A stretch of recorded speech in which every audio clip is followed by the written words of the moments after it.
दीन और दुनिया का खूबसूरत हिसाब। आयशा और उमर की नई नई शादी हुई थी। आयशा एक काबिल ग्राफिक डिज़ाइनर थी। वो अपने काम को इबादत समझकर करती थी, लेकिन कभी कभी दुनिया की रफ्तार में अपने दीन को पीछे छोड़ देती थी।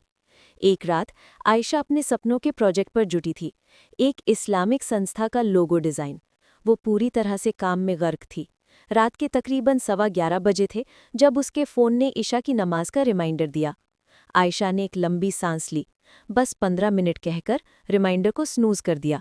डेडलाइन का दबाव उसके दिल पर अल्लाह की याद से ज्यादा भारी पड़ रहा था। जब उमर कमरे में दाखिल हुआ तो उसने आयशा के चेहरे पर थकान और आंखों में नींद देखी।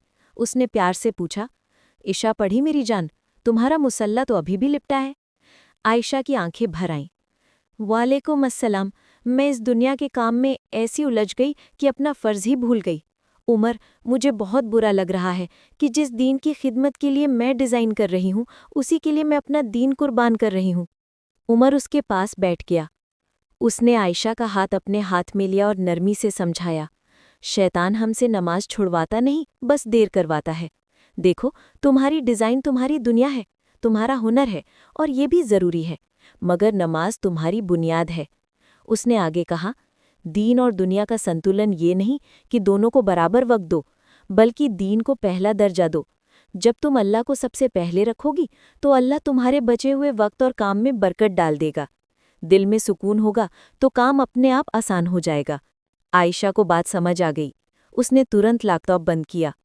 तुम मेरे लिए जन्नत की तरफ एक सहारा हो, उसने कहा।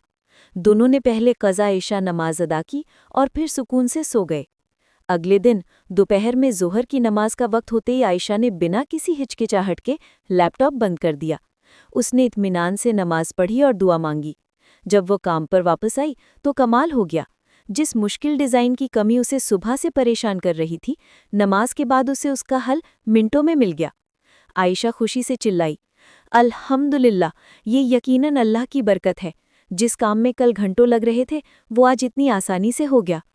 उमर ने मुस्कुराते हुए कहा, जब हम अल्लाह के लिए वक्त निकालते हैं तो अल्लाह हमारे वक्त में फराखी डाल देता है।